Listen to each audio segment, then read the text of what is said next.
안녕하십니까? 사랑, 희망, 생명을 전하는 복음방송 진리의 뜰입니다. 네, 여러분 안녕하십니까? 그 손 못자국을 만지는 것이 무엇일까 생각해 봤어요.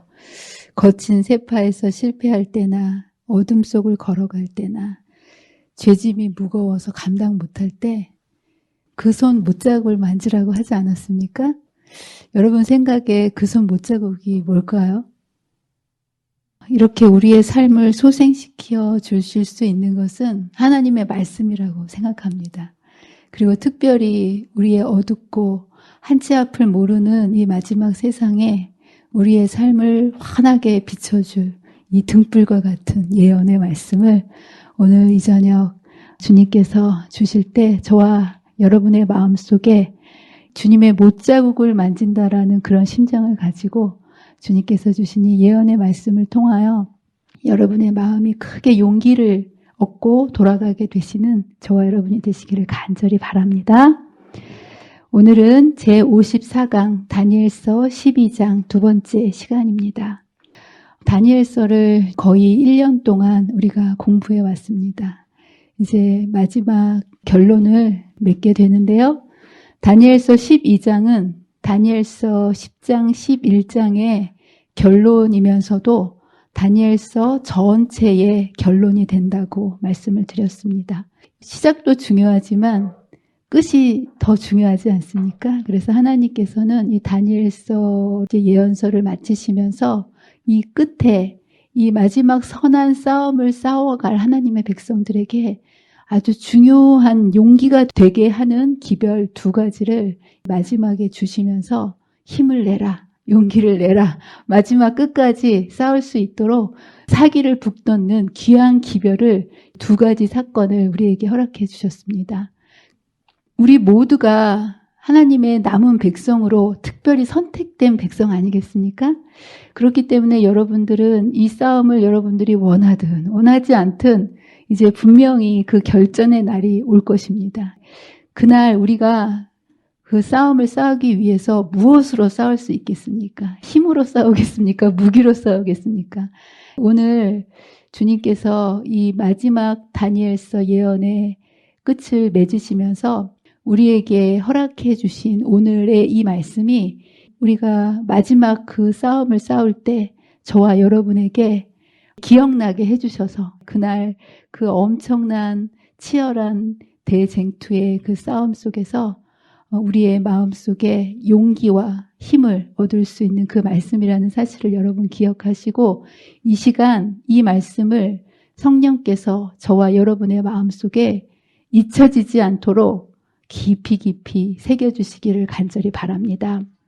마지막 때를 다니엘서 12장에서 공부를 하면서 이 마지막 때 이 세상은 어떻게 끝이 날 것이라고 얘기하냐면 그가 분노하여 사단이 이 세상의 온 세력을 결집해서 마지막 하나님의 백성을 공격할 것이라고 다니엘서 11장 마지막 절은 끝을 맺고 있습니다. 그래서 분노하여 나가서 많은 무리를 다 죽이며 멸망시키고자 할 것이요 라는 무시무시한 공격의 태세로 전쟁의 마지막을 보여주고 있습니다. 그런데 이렇게 온 세상을 점령하는 이런 일촉즉발 하나님의 백성들이 어디 기댈 데도 없이 그 엄청난 세력 앞에 마치 다윗과 골리앗의 싸움처럼 엄청난 세력인 그 골리앗 앞에 놓여 있는 그런 상황이 될 텐데 여기에 보면 누가 우리를 호위하신다고 약속해 주셨습니까? 미가엘. 이 싸움은 우리가 싸울 싸움이 아니고요. 우리의 군장 되시는 우리를 눈동자같이 호위하고 계시는 큰 군주 미가엘이 일어날 때라는 것을 잊지 말게 되시기를 바랍니다. 그래서 다니엘 12장을 시작하면서 이 싸움은 반드시 이길 싸움이라는 것을 여기에서 확인시켜주고 계십니다. 누구 때문에요?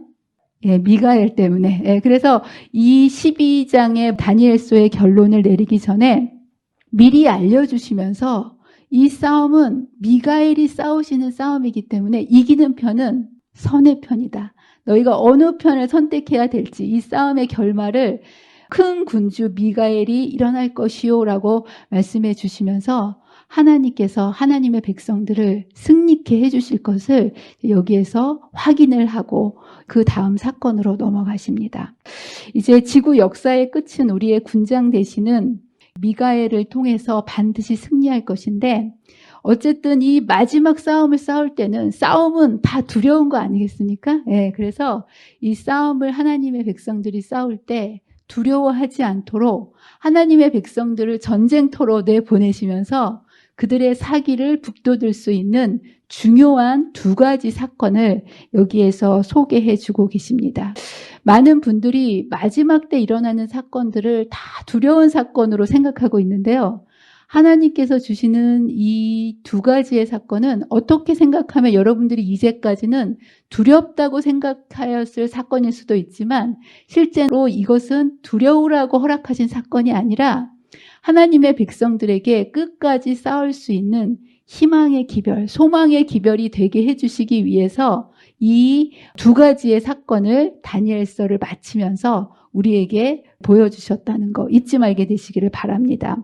자, 그래서 이게 굿뉴스예요. 이제부터 제가 소개시켜드릴 이 두 가지 사건은 첫 번째는 뭐냐면 마지막 때가 예수님의 재림이 있기 전에 반드시 무슨 일이 있겠다라는 겁니까? 야곱의 환란이 있겠다. 예, 여기 보면 또 환란이 있으리니 여기 빨간 걸로 재림 직전에 반드시 있어야 되는 사건이 뭐라고 되어 있습니까? 야곱의 환란이라고 되어 있죠. 그래서 또 환란이 있으리니 어떤 환란이냐 하면 그냥 대수롭지 않은 환란이 아니라 개국 이래로 그때까지 없던 환란일 것이며 라고 얘기하면서 하나님의 백성들이 재림 직전에 반드시 환란을 거쳐가야 하는 환란이 있을 것을 얘기하고 계십니다. 그런데 여기에서 우리가 중요한 것은 이 환란이 정말 개국 이래로 엄청난 무서운 환란이겠구나. 여기에 앞에다가 초점을 두시면 되지 않고요. 뒤에 뭐라고 언급해 놓으십니까? 이 환란이 있을 것이지만 그때에 내 백성 중에 기록된 모든 자가 구원을 받을 것이다 라는 이 놀라운 메시지를 잊지 말게 되시기를 바랍니다. 이 얘기는 뭐냐 하면 분명히 시험이 있을 것이지만 이 시험은 모두가 합격할 시험이라는 거. 여러분들 시험 친다 그러면 두렵지 않습니까? 그런데 합격이 보장된 시험이라면 두려울 게 있겠습니까? 없겠습니까? 시험이 정말 힘든 것이지만 굉장히 아마 야곱의 환란은요. 이제 마지막 살아서 구원을 받을 백성들이 치러야 될 시험이기 때문에 그 어떤 하나님의 백성들이 겪었던 시험보다 강도가 높을까요? 낮을까요? 이건 보통 백성이 아니거든요. 살아서 하나님을 맞이할 백성이기 때문에 이들을 온 우주 앞에 검증하는 시험이기 때문에 난이도는 굉장히 높을 것입니다. 그러나 이 시험은 자신의 의나 자신의 노력과 힘으로 통과하는 시험이 아니라 100% 누구의 의를 가지고 통과하는 시험입니까? 예수 그리스도. 그렇기 때문에 이 시험을 치르는 모든 자는 여기 뭐라고 되어 있습니까? 모든 자가 구원을 받을 것이라. 시험이 굉장히 어렵겠지만 이 시험은 합격이 보장된 시험. 실만하시겠습니까? 아멘입니다. 오늘도 저희 동창 카톡방에 저희 동창 아들 중에 약대에 수석 합격했다는 그 축하 메시지가 올라왔어요. 네, 그래서 축하한다는 메시지가 그 뒤에 이모티콘과 더불어 갖고 축하 막 계속 이렇게 올라오는 모습을 봤거든요. 하나님께서 이 어려운 시대에 우리에게 이 마지막 시험을 통과할 백성들에게요. 이 예언을 주신 거는요. 미리 우리에게 합격 메시지를 보내주신 거나 마찬가지예요. 여러분들 이걸 잊으시면 안 돼요. 힘들 때마다. 그러셔서 확실한 이 시험은 분명히 어렵겠지만 이미 주님께서 합격 메시지를 우리에게 보내주시면서 걱정하지 말아라. 이 시험은 반드시 구원을 받고 합격할 시험이다. 이제 이것을 얘기해 주셨다라는 거. 여러분, 이것보다 더 확실한 응원이 어디 있겠습니까? 그래서 여러분들 힘들 때마다 우리의 군장 되시는 미가엘이 우리의 삶을 발걸음 발걸음 인도하시고 마침내 최후의 시험에서도 이길 수 있도록 해주신다는 사실을 여러분 굳게 믿으시고 여러분의 날마다의 삶 속에서도 미가엘 되시는 예수님을 굳게 의지하게 되시는 저와 여러분이 되시기를 간절히 바랍니다. 자, 그러면서 이때 재림 직전에 또 한 가지의 중요한 사건이 있는데요. 그것이 뭐냐 하면 다니엘 12장 2절에 땅의 띠끌 가운데서 자는 자 중에 많은 사람이 깨어나 영생을 받는 자도 있겠고 수치를 당하여 영원히 부끄러움을 당할 자도 있을 것이며 라는 특별한 부활, 자는 자 중에서 많은 사람들이 깨어나겠다라고 하는 부활에 대한 이야기를 다니엘서 마지막 부분에 하나님의 백성들에게 예언으로 응원의 메시지로 남겨주고 계십니다. 여러분들 하나님의 백성들이 부활한다는 거 알고 계십니까? 부활에는요, 모든 사람들이 부활에 참여하게 됩니다. 의인이든 악인이든 부활에 참여한다고 성경은 이야기하고 있습니다. 그래서 요한복음 5장 28절에 선한 일을 행한 자는 생명의 부활로, 악한 일을 행한 자는 심판의 부활로 나오리라 라고 얘기하면서 이 세상에 있는 모든 사람들이 예외 없이 두 가지 종류의 부활에 참여할 것을 성경은 말씀을 해주고 있습니다. 여기에서 그런 이 부활이 언제 일어나냐 하면 의인의 부활과 악인의 부활이 다른 시점에 일어난다라고 성경은 이야기하고 있습니다. 여러분들 의인은 언제 부활할까요? 그렇다면?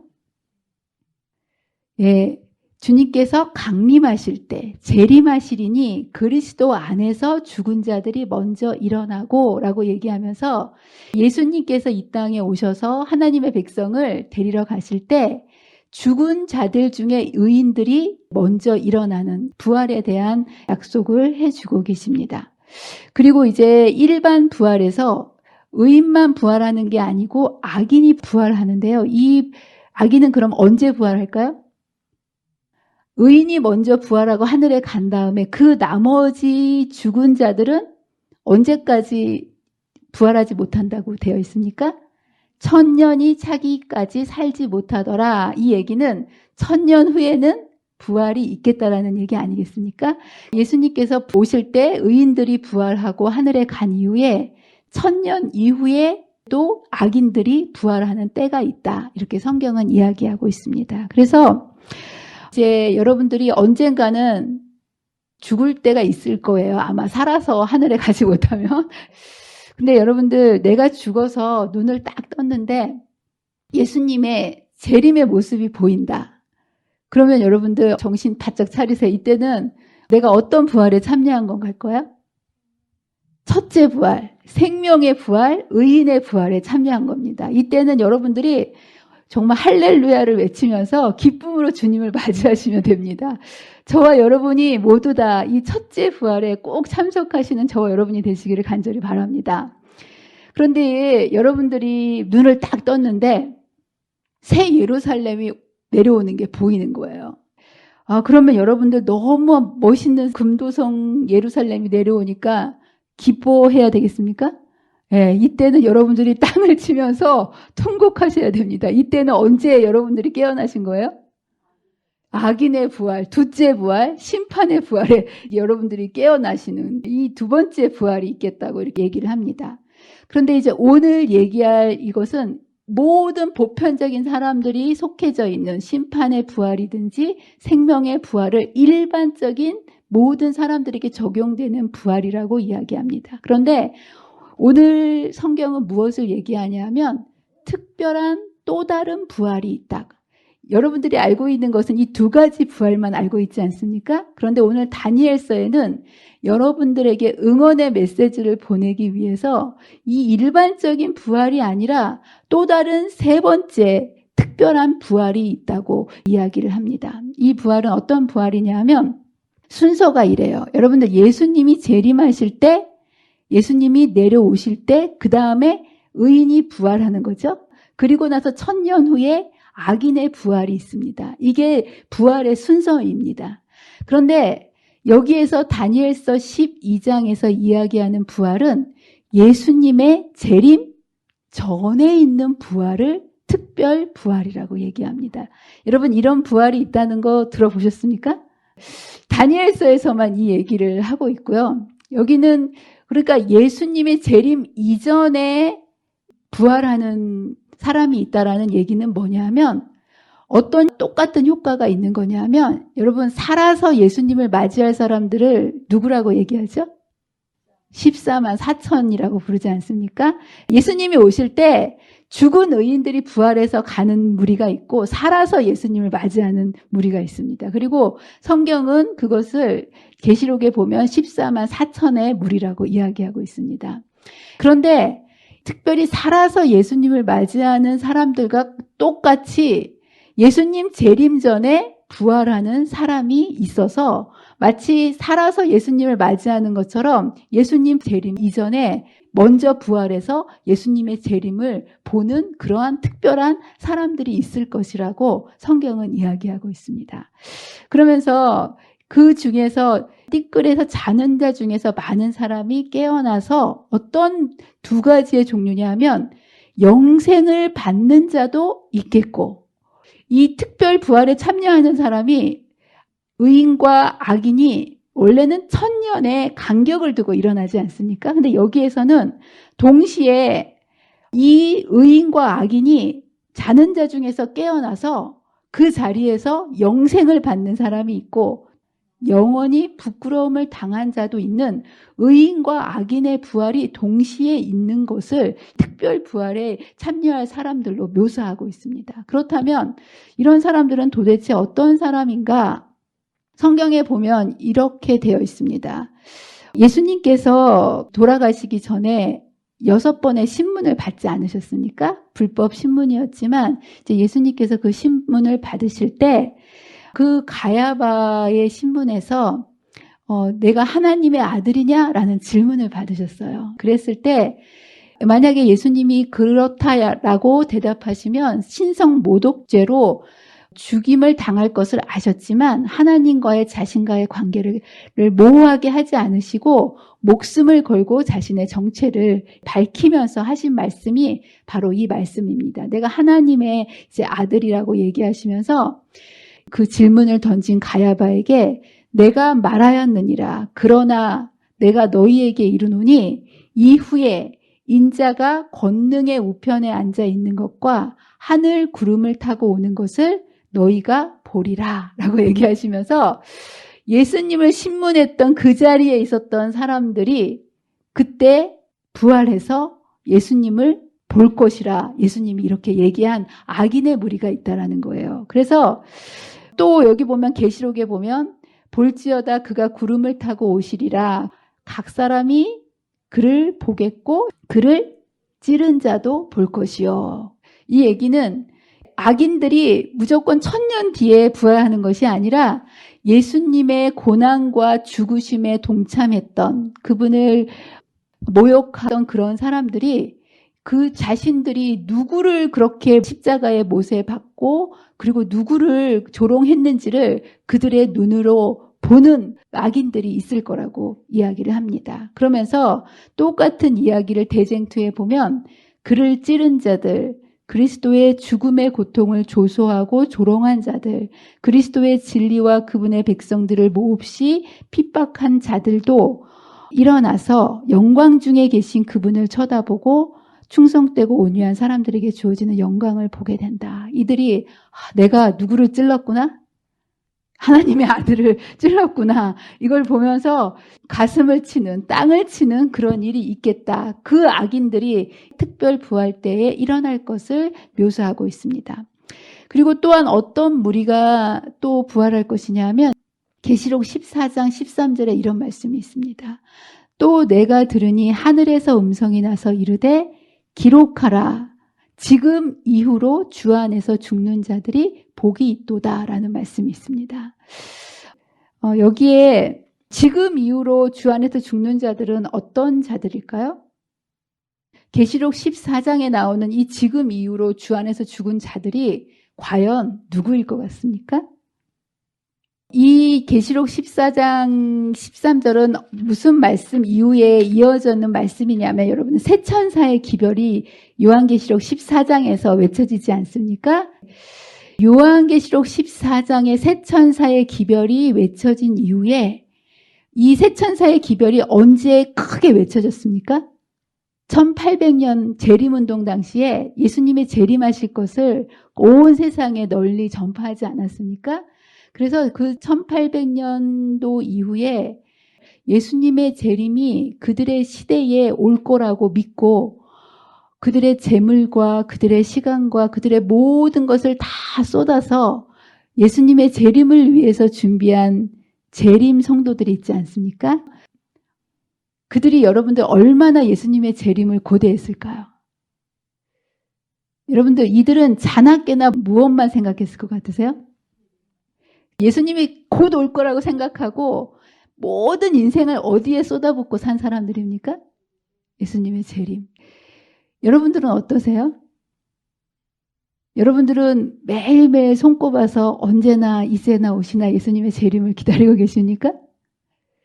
주님은 이 새 천사의 기별을 믿고 그 재림을 날마다 기다리면서 자신의 인생을 내가 살아서 예수님을 맞이한다라는 그 간절한 심령으로 예수님을 재림을 기다린 사람들을 그냥 일반적으로 도매금으로 모든 사람들의 의인의 부활에 일어나도록 하신 것이 아니라 정말 살아서 예수님을 맞이하기를 소원하면서 그렇게 예수님의 오심을 기다리고 준비했던 사람들을 위해서 특별한 부활에 참석시킨다는 거예요. 그 말씀을 여기에서 이렇게 얘기합니다.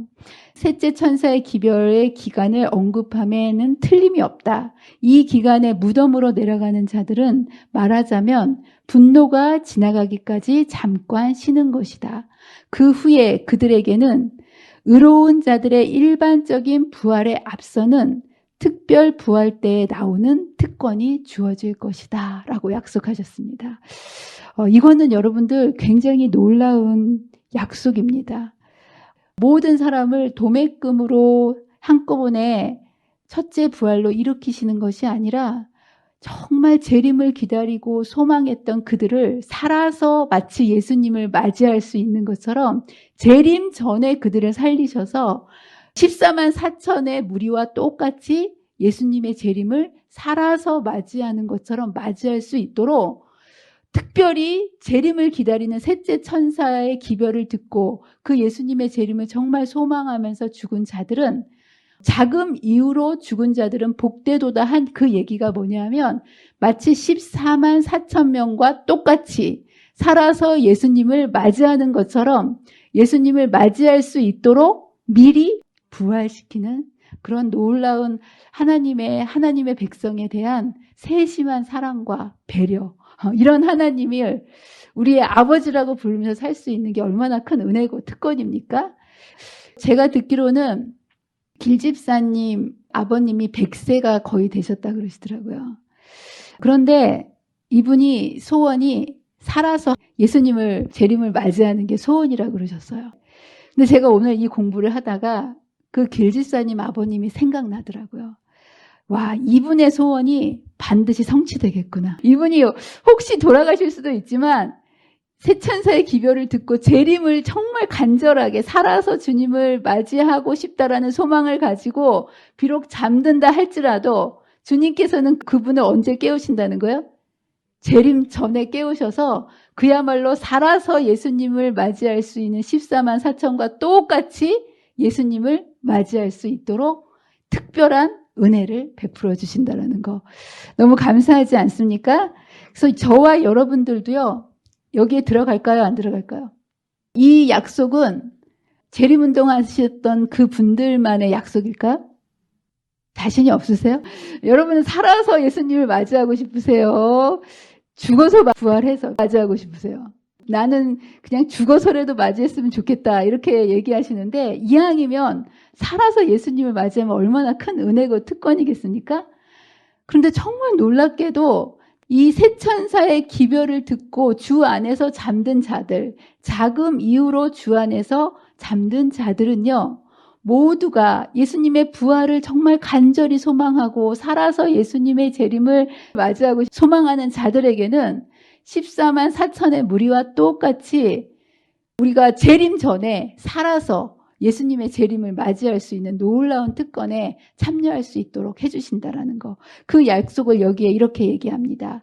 세 천사의 기별을 믿고 죽은 사람들은 모두 영화롭게 된 몸으로 무덤에서 나와 하나님의 율법은 지킨 자에게 주는 하나님의 평화의 언약을 듣는다. 저와 여러분이 이런 놀라운 특별 부활에 참여하셔서 살아서 주님을 맞이하게 되시는 저와 여러분이 되시기를 간절히 바랍니다. 정말 놀라운 기별을 들으시면 하나님께서 힘내라 이렇게 응원하시는 것 같지 않으십니까?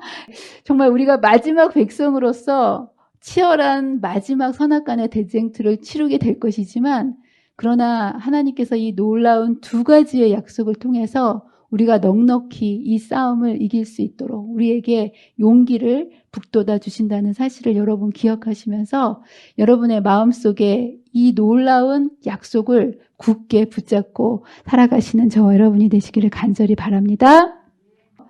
이제 성도가 얻을 상급에 대해서 여기에서 이렇게 소개해 주고 계십니다. 그렇다면 이러한 영생을 얻기 위해서 이 마지막 부활에 참여하고 특별 부활에 참여해서 주님께서 주시는 그 구원, 재림의 날에 주님을 맞이할 수 있기 위해서 우리가 무엇을 해야 할지를 알려주고 계십니다. 여기에 보면 이 놀라운 구원에 참여할 자들을 한마디로 이렇게 묘사하고 계십니다. 지혜 있는 자는 궁창의 빛과 같이 빛날 것이요, 많은 사람들을 옳은 대로 돌아오게 한 자는 별과 같이 영원토록 빛나리라. 구원받을 자들을 이렇게 묘사하고 계시는 거예요. 지혜 있는 자, 구원받을 사람을 착한 자, 선한 자, 지식 있는 자라고 얘기하지 않고 여기에 뭐라고 얘기하십니까? 지혜 있는 자. 이 지혜 있는 자가 구원을 받는 자라는 거예요. 왜 지혜 있는 자가 구원을 받는 자일까요? 구원받을 사람의 특징을 여기에 지혜 있는 자라고 소개를 한 거예요. 우리가 생각하기에는 뭔지 착한 일을 해야 구원을 받을 것 같지 않습니까? 근데 왜 지혜 있는 자라고 표현을 했을까? 이거는 우리의 구원은요, 사실 우리의 착하고 우리의 선하고 우리의 어떠함에 달려있지 않습니다. 우리의 구원은 전적으로요, 우리의 선택에 달려있는 거예요. 선택. 근데 선택을 하기 위해서는 땅의 것과 하늘의 것의 가치를 분별할 줄 알아야 하늘의 것을 선택하지 않겠습니까? 보이는 것만 보고 살 수밖에 없는 인간의 눈으로는요, 보이지 않는 영원한 것을 선택할 수 있겠습니까? 없겠습니까? 예, 이거는 지혜를 가지지 않는 자는요, 보이지 않는 영원한 것을 선택할 사람은 하나도 없다라고 생각합니다. 그래서 이것을 선택할 수 있는 자는 지혜 있는 자, 보이지 않지만 영원한 것의 가치를 아는 그 지혜를 가진 자만이 이 구원, 자신의 구원을 선택하기 때문에 이것을 지혜 있는 자라고 표현하는데요. 이 지혜 있는 자는 어떻게 빛난다고 얘기합니까? 궁창의 빛과 같이. 예. 이 지혜 있는 자가 선택을 하기 때문에 자신의 구원을 이루는 거예요. 자신의 구원은 무엇을 통해 이룬다고요? 선택을 통해. 그리고 이러한 자는 그렇기 때문에 궁창의 빛과 같이 빛날 것이다 라고 얘기합니다. 여러분, 궁창의 빛은 무엇일까요? 여러분들 저기 지금 하늘에 떠 있는 게 뭡니까? 해지요.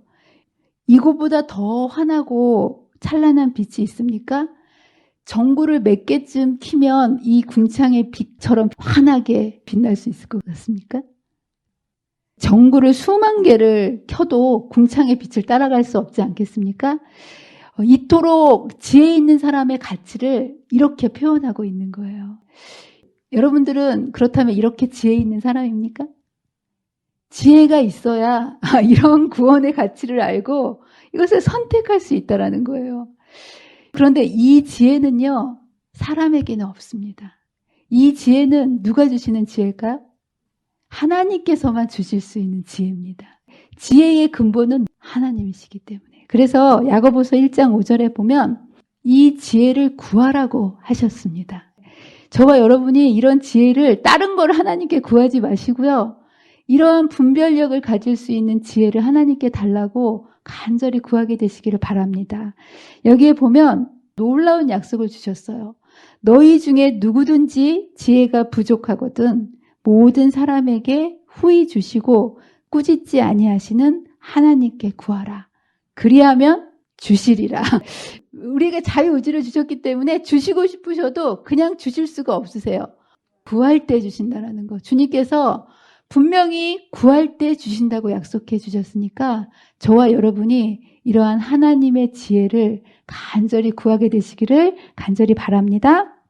두 번째는 어떤 사람이냐면 많은 사람을 옳은 대로 돌아오게 한 자.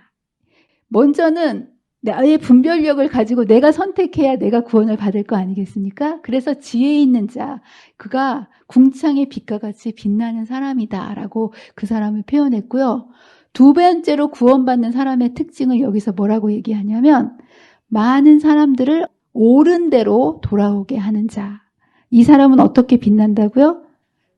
별과 같이 빛나는데 그 뒤에가 중요해요. 영원토록 빛나리라. 여러분 정말 멋지지 않습니까? 별은요, 여러분 언제 빛납니까? 캄캄한 밤에 빛나지 않습니까? 여기에서 왜 별과 같이 빛난다고 묘사를 했냐 하면 특별히 마지막 때가 되면 될수록 진리가 어둠 속에 갇히게 될 거예요. 그렇기 때문에 이 어둠 속에서 고통당하는 사람들을 진리의 빛으로 인도하는 그러한 빛이, 그러한 별과 같은 사람이 더욱더 필요할 때가 마지막이 될수록 더욱더 필요하기 때문에 별과 같이 빛난다 이렇게 얘기하는 거고요. 사실 세상에도 스타가 많이 있습니다. 그렇지 않습니까? 근데 여러분 스타는 얼만큼 갑니까? 10년 갑니까? 20년 갑니까? 영원토록 갑니까? 영원토록 가는 스타 보셨습니까? 한 명도 없죠? 그런데도 스타가 되기 위해서 여러분들 얼마나 많은 노력을 합니까? 여러분들 이 아이돌은요, 피나는 노력을 하는 걸 보면요, 정말 말로 형용할 수 없이 엄청난 노력을 하고 많은 것들을 쏟아붓습니다. 이 땅에서 잠시 빛나다가 떨어질 스타가 되기 위해서도 자신의 인생의 모든 것을 쏟아붓지 않습니까? 근데 여기에 보면 영원토록 빛날 스타를 하나님께서 만들어주신다는 거예요. 그런데 그런 사람들은 어떤 사람이 영원토록 빛날 스타가 된다는 거예요? 많은 사람들을 옳은 대로 돌아오게 하는 자. 그래서 여러분들 이것은요, 우리의 구원과 밀접하게 관계가 있습니다.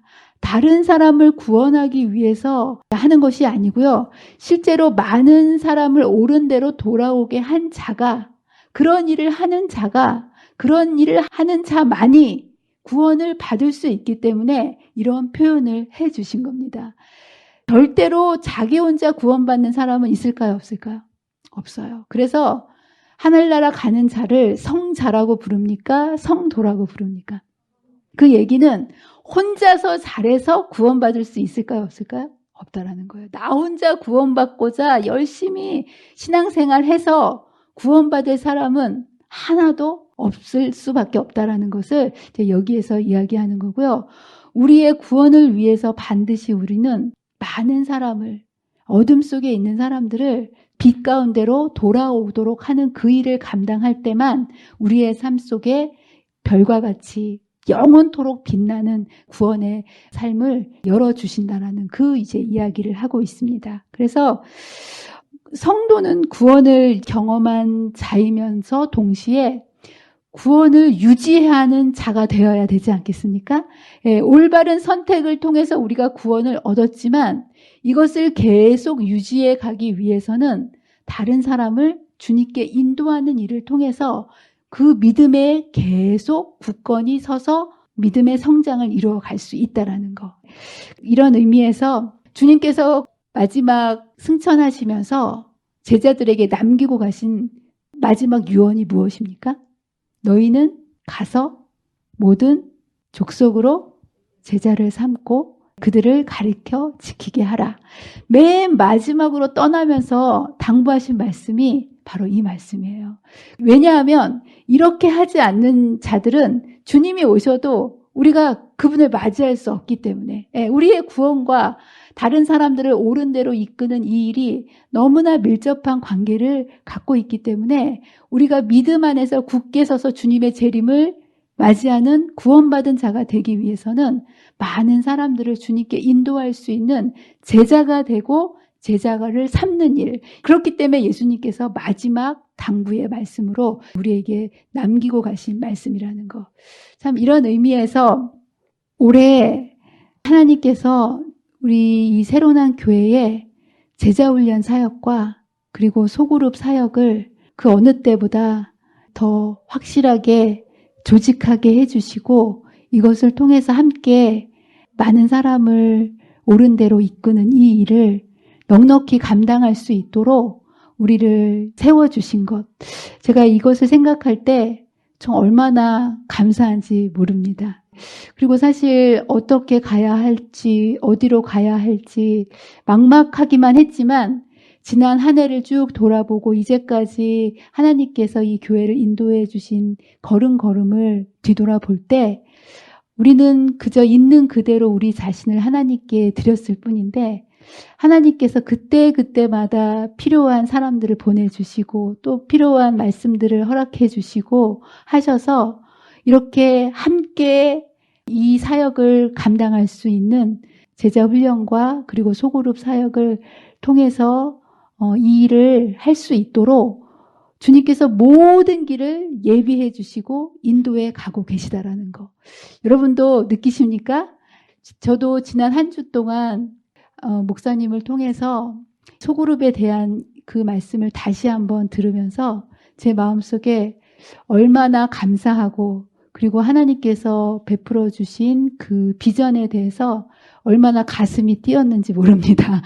그러면서 이제까지 하나님께서 저의 걸음을 인도해 주시면서 올해 또 다시 제 마음속에 이것에 대한 확신을 갖게 해주시고 부족하지만 저를 이 사역에 불러주시고 동참하게 해주신 그 하나님의 은혜가 얼마나 크고 감사한지 하루하루 요즘은 제 머릿속에 아침부터 저녁까지 제자훈련에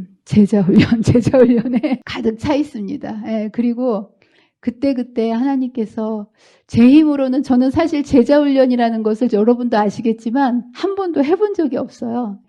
저는 말하자면 대중 앞에서 그냥 복음을 전하는 이 일만 했었는데 하나님께서 이것에 대한 필요성을 깨우쳐 주시고 이것에 대한 또 다른 길을 이렇게 열어주시는 모습을 보면서 참 이번 한 해 우리 교회 교우님들과 함께 우리 교회의 이 일을 통해서 많은 사람들을 옳은 대로 이끄는 이 일을 주님께서 감당하게 하실 주님의 꿈, 그 비전을 바라보면서 얼마나 기대가 되고 제 마음속이 감사가 되는지 모릅니다. 그래서 저와 여러분들 주님께서 우리를 위해서 마지막 백성들에게 이렇게 큰 상급을, 이렇게 큰 보증을, 이렇게 큰 약속을 허락해 주셨다라는 거. 저와 여러분이 이번 한 해 동안 이 한 가지 하나님이 우리에게 특별히 당부해 놓으신 여러분들이 싸워야 되는 모든 싸움은 이미 미가엘 되시는 주님께서 승리하는 싸움이라고 약속해 놓으셨습니다. 그리고 이제는 우리가 이 땅에 있는 동안에 많은 사람들을 예수님께로 인도하는, 옳은 길로 인도하는 이 일을 위해서 우리가 할 수 있는 것은 있는 그대로의 모습을 주님께 드리는 것. 그럴 때 주님께서 여기까지 우리를 인도하신 것처럼 앞으로의 주님 오실 때까지의 그런 모든 우리의 교회의 발걸음들을 도우시고 인도하시고 그분이 친히 제자 훈련을 시키시고 소그룹들을 이끌어 가심으로 우리로 별과 같이 그리고 창공의 빛과 같이 빛나는 하나님의 백성으로 만들어 주실 것을 여러분 믿으면서 이번 한 해 동안 제자로 부르실 때 여러분들 기쁨으로 여러분을 들이시고 주님의 사역에 동참하게 되시는 저와 여러분이 되시기를 간절히 바라면서 오늘 말씀을 마치도록 하겠습니다. 기도하겠습니다. 사랑과 은혜가 많으신 하나님 아버지, 오늘도 이러한 귀한 예언의 빛 앞으로 당신의 백성들을 모아주셔서 이 마지막 때를 살아가는 우리들에게 용기와 힘을 허락해 주셔서 감사합니다. 마지막 때가 가까울수록 어둠은 더욱더 깊어지고 하나님의 백성을 향한 세상의 분노는 더욱더 커질 것이지만 그러나 미가엘 되시는 우리 주님께서 우리를 호위하시고 우리의 발걸음을 인도하시며 재림의 그날까지 승리로 이끌어 주신다 약속해 주셔서 감사합니다.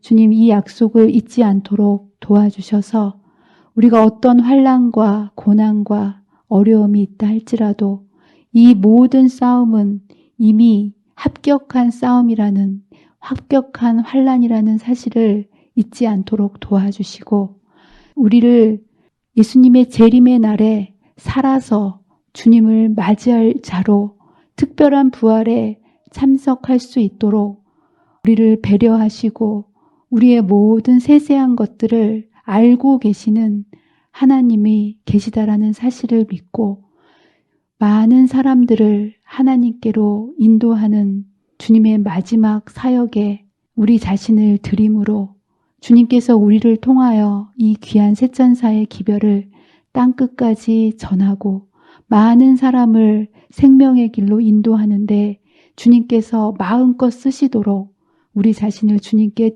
있는 그대로 온전히 헌신할 수 있는 우리 모두가 되도록 도와주시기를 사랑과 은혜가 많으신 예수님의 이름으로 간절히 기도합니다.